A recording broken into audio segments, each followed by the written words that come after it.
Hey everyone, how's it going? It's Jewel and Auret here from Essetino Media, and welcome to episode number 172 on the Essetino Live Mastermind. Yes, welcome everybody. We're talking to you from Vancouver, British Columbia, Canada here today, and as usual, we are doing our live stream on a very interesting topic that I know is controversial as well in the YouTube world. So we're talking about niche versus broader based YouTube channels, and we have a great guest for you today who actually has one of each type of channel. So we'll be discussing, asking him questions about what it's like to have two channels in terms of performance and experience, what he's seen on his end, and we'll also share some insights as well. So before we introduce our guest for today, I just want to start off the live stream by saying hello to whoever's joining us and also by sharing some wins. Yeah, let's share some wins in the comments here. And also, when we bring our guest up, feel free to ask any questions that you want. Mm-hmm. And also, this is a new day and time for the live stream. So we're now switching it over to Wednesdays at 5 p.m. PST, whereas before it used to be Thursdays at 6 p.m. PST. So one day earlier and 1 hour earlier. Yep. So I see here Tracy is saying hello. So hi, Tracy. We've got Tracy in the house. Hey, Tracy. Share a win for us. A win for me would be that I've started doing yoga 3 times a week now, and I have to say it's pretty intense. Like you always don't think about these things until you actually go and do it. Mm-hmm. So I was like, yeah, I feel like a change from my personal training and strength training, and because I noticed I started to get more like stiff. And I just want to be more flexible. And I know stretching and flexibility and hot yoga is also beneficial. And so I'm on the 3rd week right now. And I started doing hot yoga literally like Monday, Wednesday, Friday. And then after the 2nd week, I'm like, whoa, my body is aching. I'm not used to this, even though I was doing like weightlifting training and strength training and, the dumbbells and the barbell and everything. And it's like totally completely different exercises. You think you're strong until you switch over to something else, and then you're completely humbled because on the first class with doing it in the heat, so this is like hot Pilates, hot yoga, hot fitness basically. And I don't know what the exact temperature is, but you're like dripping in sweat by the time you do the first exercise. And there was this one guy in front of us, and he had like a huge pool of water, which was crazy, which was like him sweating. And I was like, oh my God, that's gross. But yeah, that's hot yoga. I mean, it's a detox, right? It's quite the workout. So that's great. Yeah, that's a win for me. Is getting into yoga. I've also I managed to batch a bunch of content, a bunch of videos last week rather, and going to do another set of filming today. So that would be 10 videos banked in the last 2 weeks. So we're excited to get ahead with our YouTube channel. And speaking of which, I would love to introduce our guest for today. So we're going to bring up Roland. I'll unmute you first. onto the screen. Hey, Roland. Hey, how are you? Good. Doing awesome. How are you doing? I'm doing good. How's everybody in the chat? Yeah, we got Tracy in there. I see a couple people watching as well. Probably in the replay. It's a new In the day and time, replay. so probably we'll get people in the replay, but it'll still be really good content. Yeah. So, Roland, I just wanted to introduce you to those of you who are new to the community or maybe watching on the replay. You have two YouTube channels. One is called Getting It Done North of 7, which is a how to fix it channel, like fixing stuff around your house, your property. There's always stuff to do around the house, right? So that's primarily what that channel is about. And then you also have your more niche or narrower channel, which is Fanatical Side Rider, right? And do you want to talk a little bit about both in terms of what kind of content you create on each one? Yeah, sure. First of all, Getting It Done North of 7, I started in 2019, and I didn't really know what direction I was going. I was just throwing up all kinds of different topics, and I finally narrowed it down after a year or so, and more towards home repairs, repairing and showing off lawn equipment, doing reviews, chainsaws, fixing your washing machine, your dryer, anything around the home. And that's done pretty well since I narrowed it down to maybe 8 topics instead of 20 that weren't even kind of related, but it's still a broad topic channel. And Fanatical Side Rider, I started in 2021 near the end, and that channel entails my side-by-side and ATV hobby, which I do videos on riding, accessories, repairs, and maintenance and things like that. So it's been an interesting journey with that channel as well. And what made you decide to start that second channel, to start Fanatical Side Rider? Is it because you wanted to test out a more niche topic, or you just, the passion pretty much made you want to start that second channel? Yeah, well, I bought an AT or a side-by-side, so then I thought, well, I already was into YouTube. I thought, why not make a YouTube channel? And it's fun, and it's like I have passion for it. So yeah, that was the main reason. Do you notice different levels of engagement in comparison with the two channels? Oh yeah, big time. So Getting It Done North of 7 gets a lot of views, but seeing its repair how-to kind of channel, it doesn't get a lot of returning viewers. Very low, actually, but it does really well on a unique views and gets a lot of views, I think. And Fanatical Side Rider, it gets decent views. Like each video gets a lot of initial views because I'm getting my viewers are people that are coming back. There's more, like there is a lot of new viewers, but there isn't people are watching, coming back more often. But once those videos hit a certain, like the majority of videos hit a certain amount of views, it doesn't climb much after that, like after the first month or so. And that there's many reasons for that. Yeah. Why do you think that is? Because you think it's like, because it reminds me of like a vlog style a bit, where a vlog channel would release a vlog and then it would kind of, it hits that threshold and then it's like, then the next one, then people want the next one. Yeah, some of the videos are like the riding videos. When I go out for a ride for the day, a trail ride, they're like a vlog style kind of video. But if I'm doing repairs or accessories, those get more views. They keep coming in. But that's why I put a mixture of topics on that channel, but it's in the same niche. Yeah. So it's so a couple of things. So with the broader base channel, it's still, like you said, there's still a niche to it. It's still under the umbrella of how to fixing things around the house. it's not like you're putting random topics like, one about planting things and one about like maybe a YouTube tip and, like different kind of areas. Is that right? Like you're keeping it pretty much aligned under that umbrella of how to, even though it's a broader topic.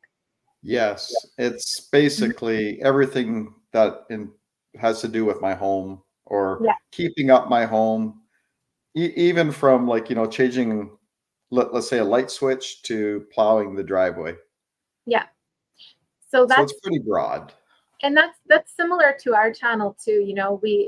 We do many different types of videos, as you know, but it's all kind of under the umbrella of digital marketing and growing a business online.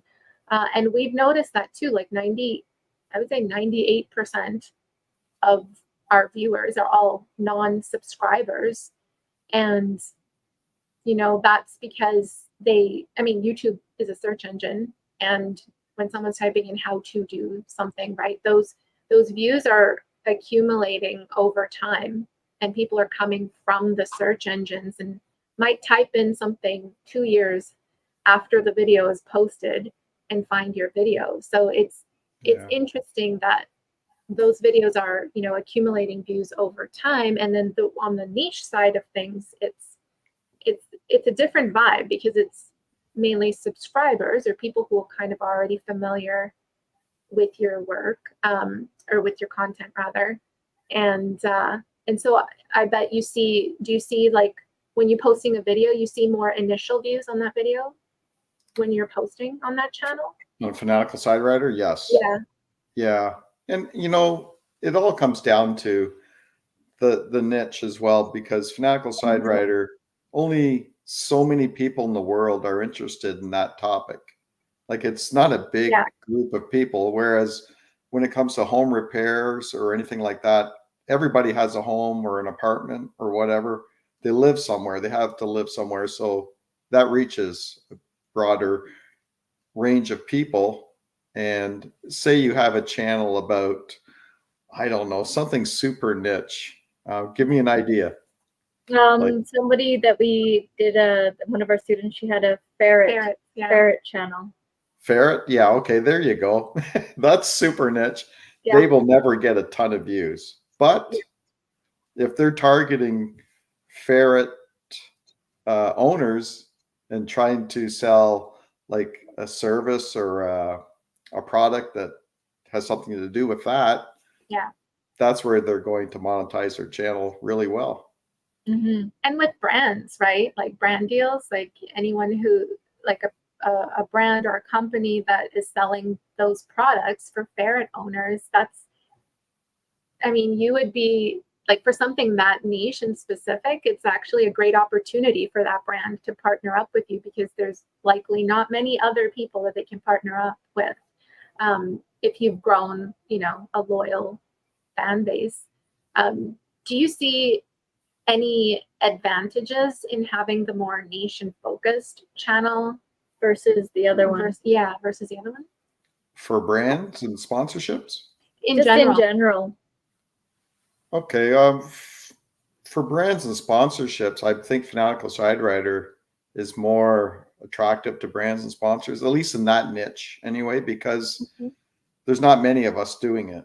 Like on a, some people throw up videos and they don't do much with it, and then it's one every 1 month or one every 2 months or something like that. Whereas I'm always constantly being consistent. So I get a lot of sponsorships and emails from companies and things like that, and have had quite a bit of collaborations with them. Whereas getting it done north of 7, even though it has way more subscribers and way more views, I don't get that, at least not quality collaborations with companies. Yeah. But what was the first part of that question? Yeah, like, you answered part of it. So I was asking, do you see any advantages in the niche channel side of Fanatical Side Rider that you don't see on getting it done north of 7? So one of them was brand sponsorships. Any others that come to mind? Um, oh, for sure. Just came to my mind is fan loyalty, like Mm-hmm. engagement with your fans. It's Yeah. amazing with Fanatical Side Rider. Like the people are so nice and they're always commenting and they're always there for you and supporting you. Whereas the Yeah. other channel, I don't really have any of that. I'm getting it done north of 7. Mm-hmm. But I'll go ahead. I was just gonna say, but I understand that why that is because people just come to that video to learn how to do something and then they Yeah. leave and I may never see them again, and that's fine. Yeah. I was just gonna say, which channel do you like the best in out of everything? Like if you had to choose and they're like, Roland, you could only choose one YouTube channel to continue with, which one are you choosing? Well, I don't know, maybe a year ago I would have said Fanatical Side Rider, but I'm leaning more towards getting it done north of 7 again. I kind And of why flip is flop. that? Why is that? I think I'm getting it done north of 7. I'm doing different things, different types of videos on different topics, and I'm finding that way more fun lately. Mm-hmm. Whereas maybe the side by side and ATV channel, I'm just maybe it's getting old to me a little bit. I won't want to say it's getting old, but I don't know. It just seems like I'm more interested in the other channel, fixing things and showing people how to repair things, and I Well, don't it's a know. common story Yeah. where people do a YouTube channel on one thing, and then after years, they usually want to talk about something else or want to do something else. Sometimes somewhat related, but sometimes completely different. Like I'll see, I don't know, it was an Amazon channel, but now they want to do fitness or something, and they tried to upload a fitness video and it just went horribly wrong, and then Yeah. they had to abandon the channel and then go create a new channel and talk about the fitness stuff because they realize that they can't continue on. And do you think that you'd ever reach like a boredom burnout with Fanatical because it's the same thing? No, Or I you don't ever think believe so. it? I don't think so, but I think what I'm going to do now actually is step back a bit from it, not go so hard, Mm-hmm. and just do maybe 1 or 2 videos a week. Yeah. Before I was just like random, right? And I had ideas all the time. Mm-hmm. But I think maybe even step back to maybe 1 video a week, just for now, for a while, Yeah. and see what happens. I mean, there's reasons for that too. One of the biggest one is the income that comes from that channel is not as high as getting it done north of 7, and I treat it like a business. I wouldn't do YouTube if I didn't make $1. Like I just wouldn't do it because there's so much work, education, and time involved. I wouldn't do it for nothing. Yeah, yeah. So, Are you open to saying what your main channel is making? The Getting It Done North of 7? getting it done north of 7. Last month, I made $2,500 in ad revenue for the month. Wow, Amazing. that is so cool. That's That is amazing. I know And it still shocks me. and then your more niche channel, Fanatical. Fanatical Side Rider, I think was it a 350 for the month, and I think the month before was Mm-hmm. 550. Okay. But I hustled for it. I wanted to see how high I could get it. Yeah. Mhm. So I was Yeah. really hustling, and I don't want to do that all the time. But that's pretty cool. $3,000, around there for both channels. That's pretty cool. I mean, that's to put it into perspective. The last job that I had at an insurance company, I was making $3,200 a month, working, full-time job, and I was completely tired every day, and I hated my life and I hated my job. Yeah. So at least you actually really enjoy what you do. Before we get to Tracy's comment there, I wanted to ask you this phrase. So I saw this on a recent YouTube video where somebody was giving advice, to other YouTubers, and they were saying, create videos for your viewers. Create them for your viewers. Now, I saw that and I was like, that's dangerous advice to give to someone when you say, because that's all they said. They didn't say anything about themselves, like yourself, and what you want to create or anything. They're just like, do it for the viewers. What would your viewers want to see?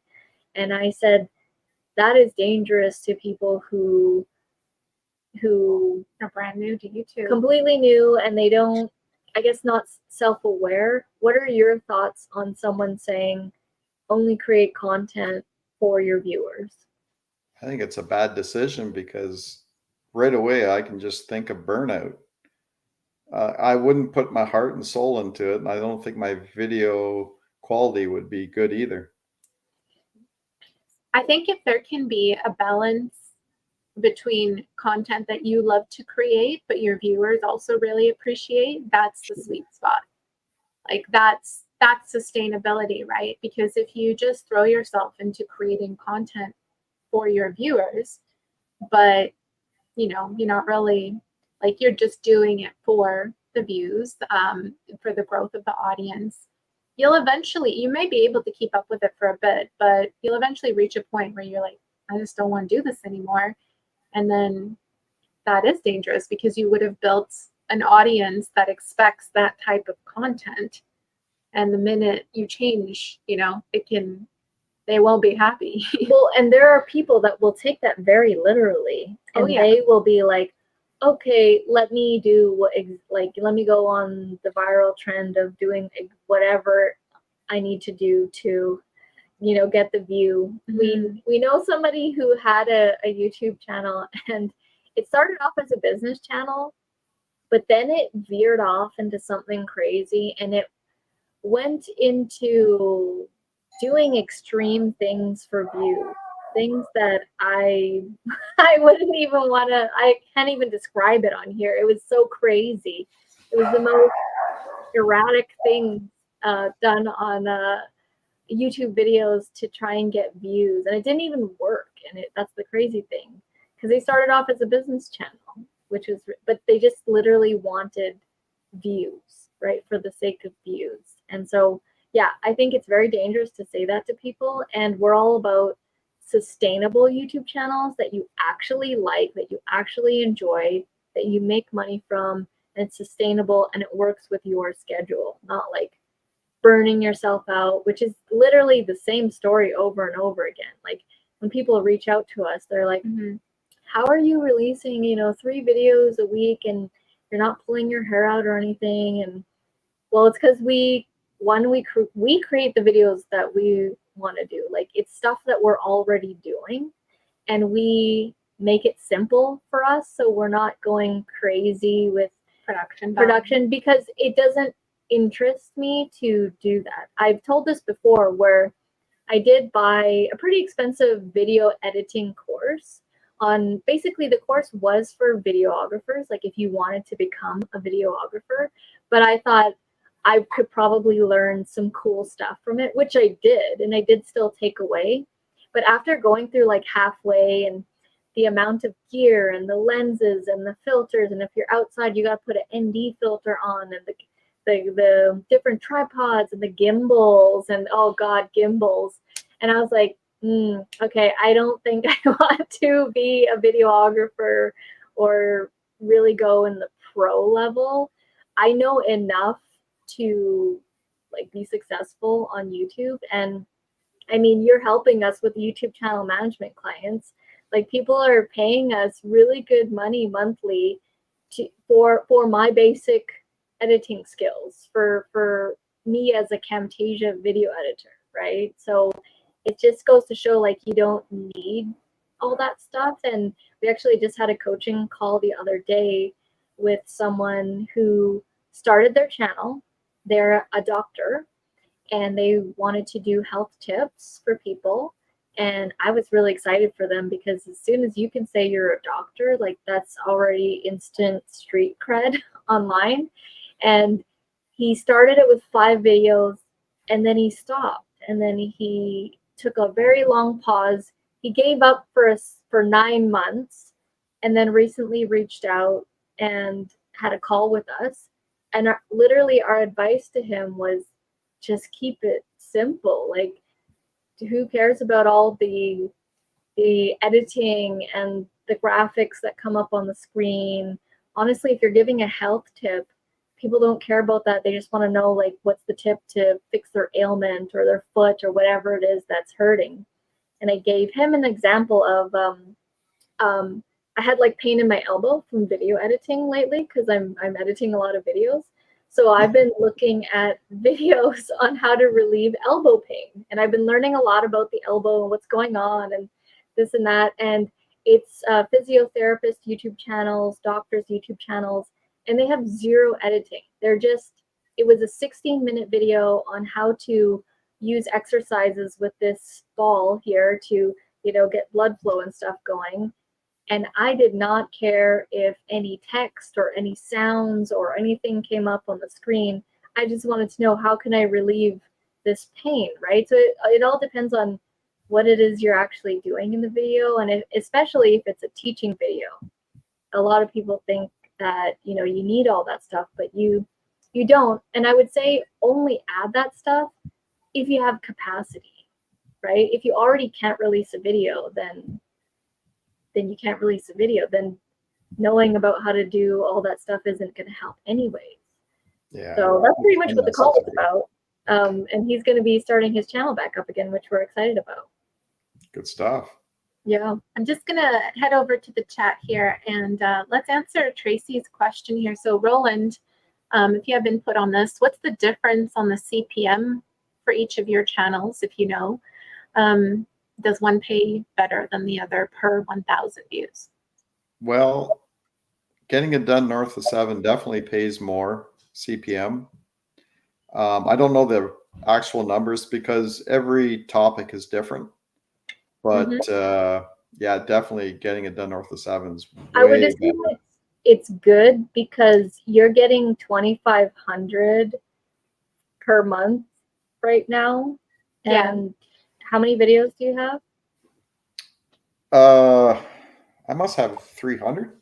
I don't know, but like some video topics, like let's say a water softener in your home, those videos, the CPM is very high on those. Like I'm thinking 25. Whereas if I do a video on let's say changing the chain on my chainsaw, it's low. But right. I get some high CPMs on that channel, whereas Fanatical Side Rider, I don't.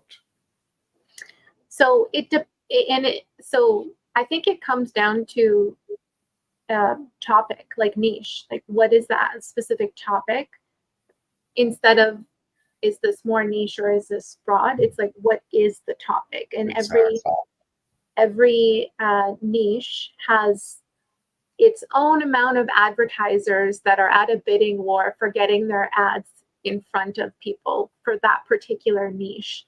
So when there's a lot of those advertisers and a select few of videos that they want to put their ads on, that's when the CPM goes up. So it really depends on the topic. If someone were to, oh, sorry. Oh, I was just going to say, it's like if you had a channel about personal financing, you talk about credit cards, investments, that sort of thing. Those are all high CPM topics. Yeah. So if you have education in that and you like to talk about it, that'd be the perfect channel. What if someone goes, hey, Roland, I'm thinking about starting a YouTube channel, niche or broad? What would you say to them? Oh, it depends on the topic. Depends on the niche. Like, I don't know. Like if I was a plumber and I had have a very niche topic now, all about plumbing, I would kill it because that's high CPM. Yeah. And I would love doing that if I was a plumber. I wish I took plumbing when I was younger now. Because I would do very well and I enjoy that sort of thing. So yeah. Yeah, I think it definitely comes down to what do you enjoy creating content around? Because that's what's going to keep you in the game longer. That's going to be sustainable. And because it'll be sustainable, you'll see more success with it. And, you know, it's not a question of what's better. It's like what's best for you. And also, what are your goals? Like with the niche channel, just like we were saying earlier, right? Those can be really great if your goal is like you would love to just create a career around getting brand deals and sponsorships. If you are talking about a particular niche or an area where there are brands and there's lots of opportunity there for deals, then I mean that's that, and you can see yourself talking about that topic for, let's say, years on end, not even just months but years, then that's going to be great for you because you'll be able to build a loyal community, a following, with that niche channel. So there's so many different variables that factor into that decision. Let's hit up the comments. Thank you so much, Lisa, for the super sticker. Thank you. Thanks, Haven't seen Lisa. you in a while. That's amazing. She said, aloha, sorry, I've been joining the stream. You've been working early. Yeah, we're doing Wednesdays now at 5 p.m. It's a new time. We're switching it up. That's another thing about having your own business online, anything YouTube. You got to be willing to pivot, change things up, try new things. So yeah, we're trying a new day and time. And we've got here Chase and Checkers. I hear Roland has a new friend from Tweed. What does that mean? Hopefully they can make some cool fabrication videos together for his Fanatical Side Rider channel. Do you know that person? Yeah, I believe that's Jeremy. He's a new friend from Tweed, Ontario. Oh, that's Tweed. I thought that was inside joke. I get it. Okay. Yeah, we have some ideas, and I propositioned a company for some suspension springs, and they haven't got back to me. I emailed them twice, so that's one of those things. But we're still going to buy the springs and make some videos and have some fun with that. Nice. That's Chase cool. and Checkers. Do you think that anybody could be a YouTuber and create a YouTube channel? I don't know. I mean, for some people, it's really hard. There's a lot of hurdles to get over, and it wasn't easy for me at first either. There's a lot of, I felt like there was 10 people watching me. Meanwhile, there's nobody, so it took a long time to get over that. So that's one thing. I don't know. I guess you have to have a skill that you're willing to share, or a passion you're willing to share. And I think also you have to decide in the beginning, do you want it as a business or a hobby? Yeah.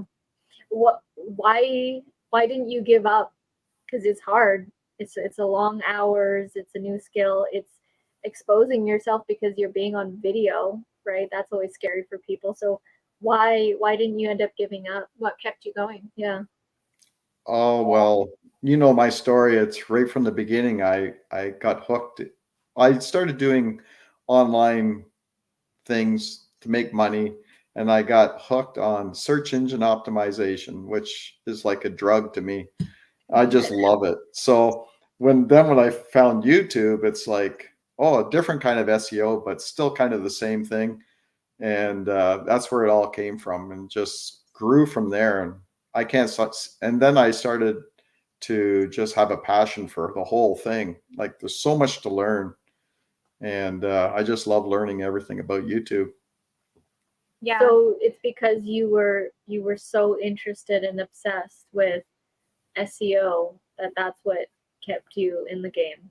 That's when it started, and I didn't really mind being in front of the camera, but I would stumble on my words a lot, have to start over, or just break it up in editing and things like that. But yeah, it didn't scare me away in any way. And I knew I could make an income at this because I had retired in 2018. And I started my first channel in 2019. I knew I could make an income at this. I didn't know how much or anything, but I thought, well, you know what? I need something to do. I don't want to be just sitting around and cutting grass and, that kind of thing, be bored. So yeah, it's just, it's crazy how much I have just been drawn to it, and I can't get enough of it, even 5 years later. Wow. Yeah, it's amazing to see how you've grown. I remember you telling me that you were going to start a YouTube channel, and yeah, we were just like chatting on Facebook, and yeah, I remember you sent me your first video, and you've grown so much with all of it, with speaking on camera, with the video editing, the filming, like your skills that you have stacked over time has been really cool to see. And the fact that your channels are you've managed to monetize both channels. Both channels are successful. People have a hard time monetizing one channel. Yeah. Like they will never reach Google AdSense, right? Never get that. And then you did that with one channel, now you're doing it with another, and then you also do affiliate marketing as well, and you get sponsorship deals as well. And I still think you need to create a product for either of those channels and go into that realm as well. I think that is the next level for you to try out. I think once you make your first few sales on a PDF or a course or whatever it is, you'll see the power of it, and more profit share for you. Yeah, I could see that too. There's a couple ladies in my life that keep me really busy, so I'm finding time management hard. Yeah. So for those of you who don't know, Guilty. Roland is also part of the Essetino team, and like I think when was it that we really had you work in some SEO for us? It was sometime this year, or was it last year? For our clients, it was this year. 2 months ago, yeah, and then 3 Yeah. years or so ago for you. For 3 Yeah, years, yeah. but now it's like we have you doing stuff for our clients now, and it's really cranked it, and with the YouTube channel management clients, and you've kept up so well. Like Roland does our SEO, and he does the SEO for our clients as well. So Yeah. he has success in 7 other women's YouTube channels, very successful women who all talk about different things, and that's pretty cool that you have a hand in all of our channels. You know what blows my mind is I watched the clients' videos and I'm learning so much, like things I didn't even know about, or like a certification program. I never even heard of that. Yeah. And I'm like, this is so cool. Yeah. It's eye-opening. Yeah, once you start watching these like people's content that you wouldn't normally go search on your own because you didn't know what you didn't know, right? You didn't know it even existed. I didn't know until I met Tina, and yeah, she's doing a YouTube channel just on certification. So hers is very niche. Basically, it's like creating a certification program on like whatever your business is to certify people so that you can like license and kind of outsource your intellectual property to them. It's a really cool concept. It's almost like it's similar, not exactly, but kind of like a franchise. Like somebody's buying into. It's a form of licensing. Yeah, like maybe we've talked about maybe in the future having an Essetino Media licensing program where people can get certified to do their own channel management with our IP, our frameworks, like our intellectual property, and how we manage YouTube channels, where we could sell that as a certification. You would need to be certified to have the brand and name and do it yourself.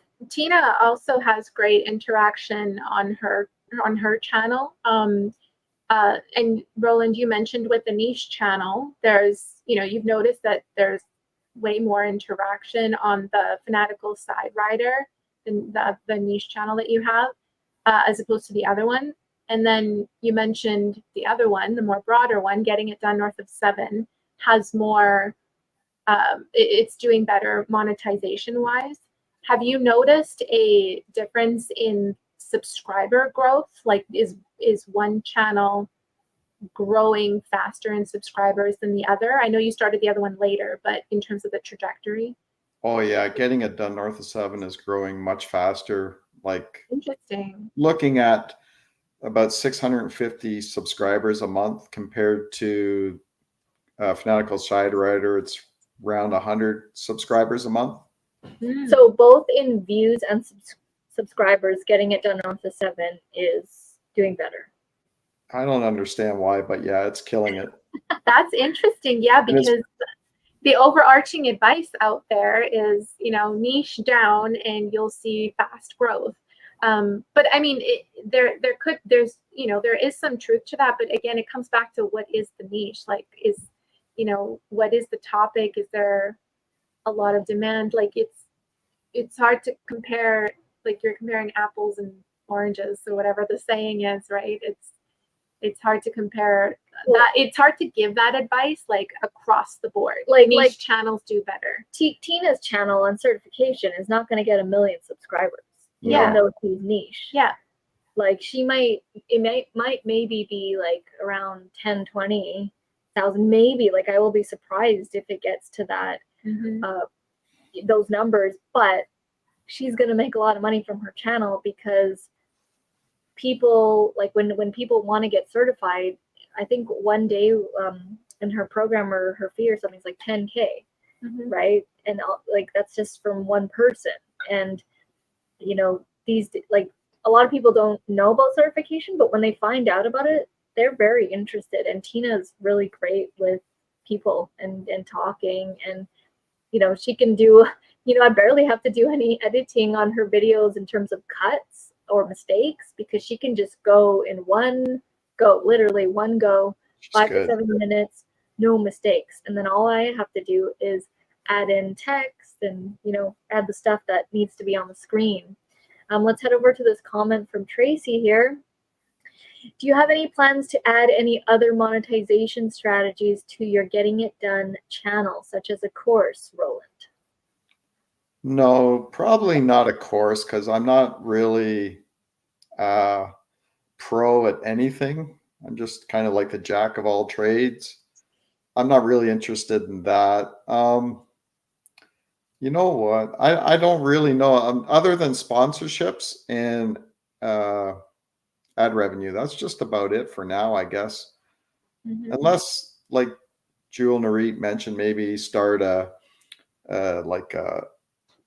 one-page kind of PDF showing people how to do one specific thing, and then just sell that on the side, like not on the side, but have links to it on the channel or the videos and that sort of thing. Yeah, like it would have to, like, let's say, what's what's top 3 videos on your channel on the Getting It Done North of 7? The first one is fixing the pop-up drain in your sink or your tub. And the second one is a boat motor fix. I don't really want to touch boat motors ever again, so that's still my second best video, but I don't want anything to do with that. I don't even want to have a boat. Third one is, I think, the dryer fix, clothing dryer. I would say, I'm just trying to think of like, what would be like a good product for those other than the affiliate for the product? A product? You mean aside from a PDF? Well, I'm just trying to think, what products could you add to the Getting It Done North of 7 channel? And I was trying to think of something similar to, how I do my Facebook Marketplace videos? Yeah. Right. And then I made that, or you made it, but it's the quick guide on how I write my Facebook Marketplace listings. Right. Yeah. And that was like a $9 thing. It's like just like a cheap product, but it's like, it does its own thing. Like it sells on its own on in the description of the videos. So I would say, which video are you noticing it just the views just keep coming in, the comments just keep coming in, like long term. Is it the top one that you mentioned, the drain? Yeah, one? the pop-up drain sink. The pop-up drain. So So it's a drain in your sink, and it pops up and down on its own. You don't have to use that handle behind the faucet.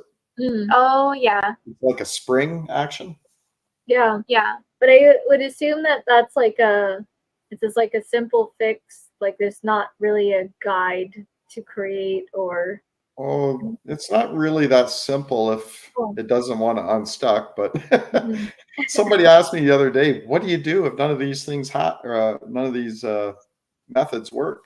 I didn't even answer. I don't know what to say.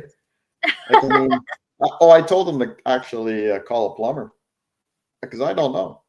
That's something that you can create a PDF around, you know, especially, do you get a lot of questions on that video or comments? Yeah. Oh, yeah. Tons. Yeah.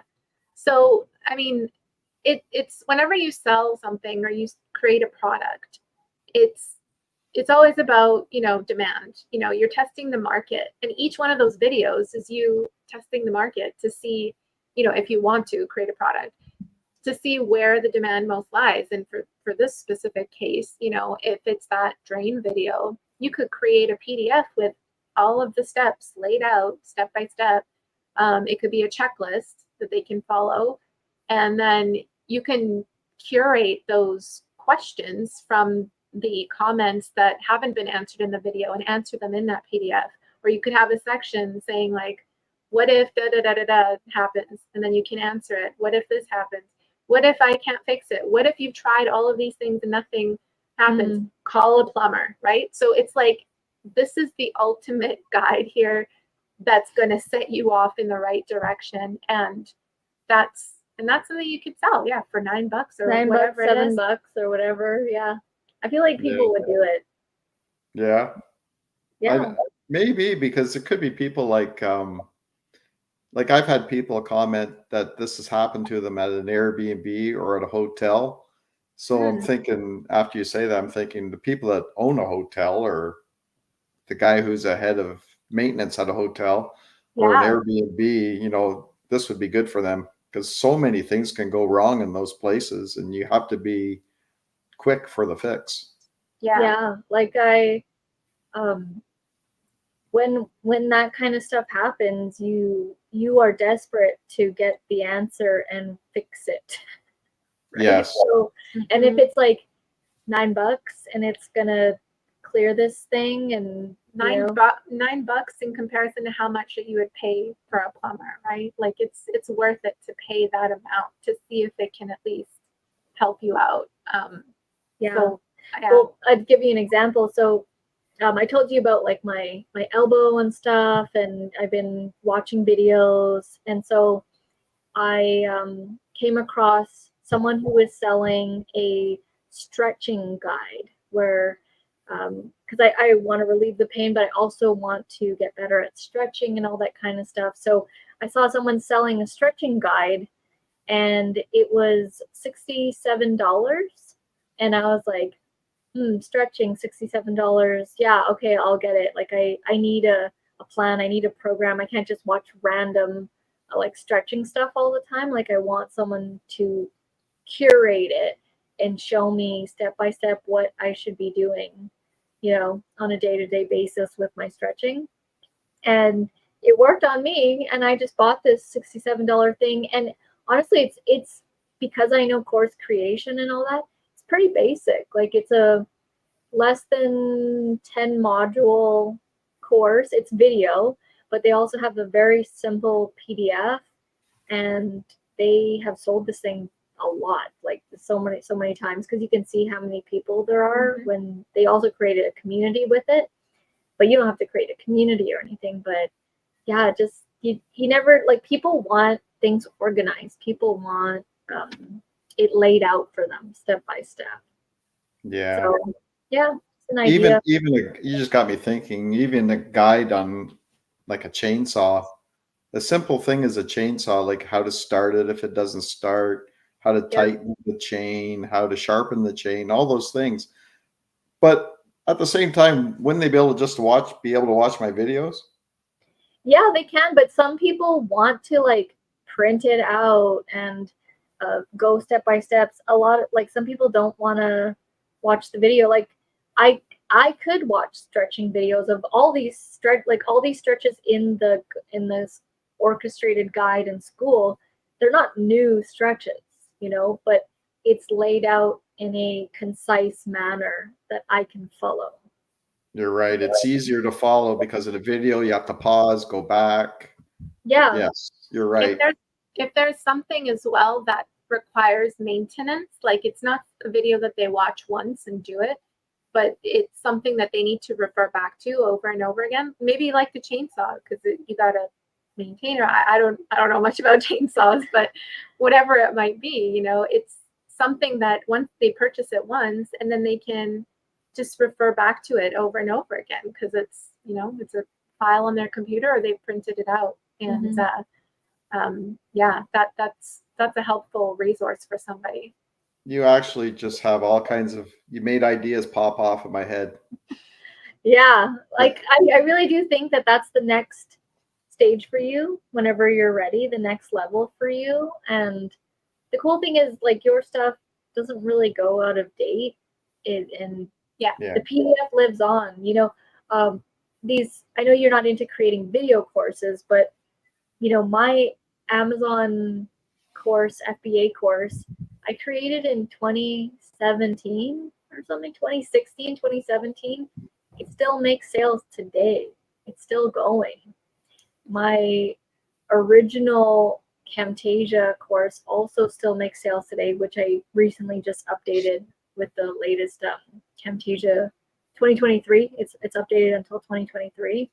That's still going. Like, and you know, all these other courses that kind of live on, they still all keep going. And it's kind of like a make it once, put it up. If there's already traffic, that's great. And then if it makes sales, it does. And if it doesn't, then you know it's likely to make sales. Honestly, if you've seen the people asking questions all the time, it is likely to do something for sure. Yeah, I'm gonna have to take down some notes after this because that's in my mind. Yeah. Replay your own live stream to watch it again. Hey, Product Patrol. Hi, Hey, Cheeks. How are you feeling? How are things going? Good to see you on here Let again. us know how it's going. And then everybody's saying hello to Cheeks. Yeah, I mean, this is like such a fascinating topic because you have two of the channels, like niche and broad. And do you think there's a I think you probably answered this, but is there a right answer to people saying you should go niche or you should go broad, or it really depends on the person?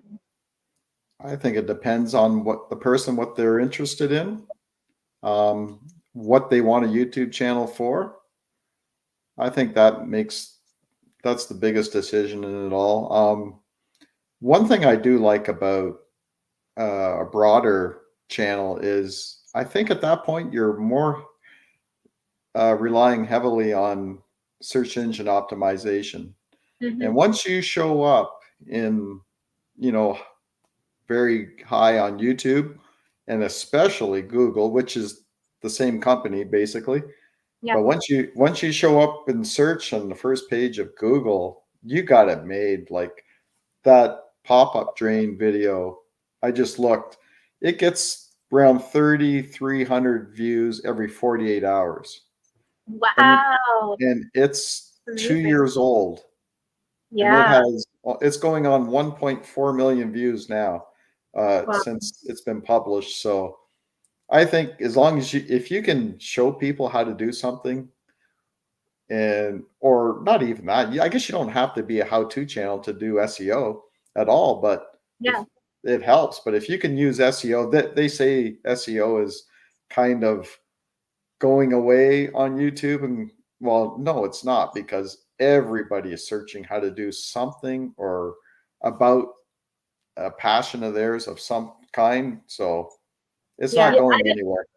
How can it go away when you have to type in It's a search a engine. term to YouTube is a search engine. Google is a search engine. It's unless they take away that search bar and you just get shown stuff. Yeah. Then it would be removed. I think the confusion with that is that people say tags don't really matter. And it's, you know, it's true, but like, because AI can already read what's in the video and stuff, but people hear that advice and they think, oh, you're saying SEO doesn't matter. But those two things are not the same thing. They're very different. You know, your tags can play a role in other ways. Like, you know, if the AI can't understand a person's name or a brand name or you know, what have you. But it's all adding extra juice to the algorithm to let people know what this video is about. And when you optimize the video for the search engines, you will see it, you know, you will see the results of it ranking on the first page of YouTube, on the first page of Google, ranking higher, just not even on the first page, even you just ranking higher can really help. Like if you're not doing SEO at all and then you start doing it, it is effective, especially for educational channels. And like you said, you don't necessarily have to title every single video how to do this, but you know, just think of topics that you teach on. Like even this video right here, it's not how to, I mean, I could have titled it how to decide between a niche versus broad YouTube channel, but you know, someone might just be typing in niche versus broad YouTube, like that's all they might be typing, right? So as long as you're thinking about what would someone be typing into the search engine to have this video come up, like that's a great place to start in terms of SEO and helping the search engines see your videos so that they can promote you for free. Because a lot of people pay a lot of money to get on the first page of Google, and you know, so it's pretty cool, the opportunity. And it doesn't matter if you get a ton of views. If you're like, let's say like Tina, her certification program YouTube channel, she doesn't care if she gets 100 views or 300 views on her videos. If she gets 4 or 5 leads to her business, that's all that matters. Exactly. Yeah. And it's already shown, like we just started her channel in May and she's already gotten 2, she had 2 calls. I think she had more, but 2 calls that led into 2 proposals being sent out. Yeah. I think one for 6K and one was for 8 or 9K. And that's just from 2 people. Like that's a lot of money. And I mean, that's the cool thing for those of you who are watching, like that's the cool thing about optimizing your videos for search, because someone is literally asking for you to help them out, right? To answer the question. So it's not like they just stumbled upon your video and it's easy for them to just stop watching it because it's just a habit, right? Kind of like shorts or videos that just pop up and browse. But you know, with search, they're asking for an answer. So it's like you're really, and that's why content strategy, like the types of videos that you create, if you are using YouTube to grow your business, because not everyone is, but I just want to say, if you are using YouTube to grow your business, it's you want to think about what types of videos can you create that's going to attract your ideal customer. It's going to attract the person that you want to watch that video and that you can help most, because you have a product for it. You have, you know, you do coaching or a done for you service or whatever the case may be. Mm-hmm. What are your thoughts on YouTube channels that are only on shorts? Like they only have shorts. I don't get it. I don't see how that is sustainable for any amount of time for any reason. You know, a lot of people are promoting that is because you can remix content, and so you can only take a certain amount, and it's like a short basically. So you can go to people's channels and then clip it as a remix or whatever, and then put it on your channel as a short. I think you have to do something with it. Like you have to manipulate it somehow, like adding another thing of text or maybe your voiceover or whatever. But that's like the new trend right now, is creating shorts channels based on other people's content and doing faceless YouTube channels by using AI to create the videos. Yeah. I see. If you're looking for, just views, that's all you're going to get out of that. It's not going to go anywhere as far as monetization. It's okay for that, I guess, but again, you're just wasting time. Yeah, you could be doing something else. It just sounds like, you're just kind of chasing the money type thing, and it usually doesn't end well when you go and do that. It's like when, and I've mentioned this before, I started a YouTube channel on this video game called Dota 2.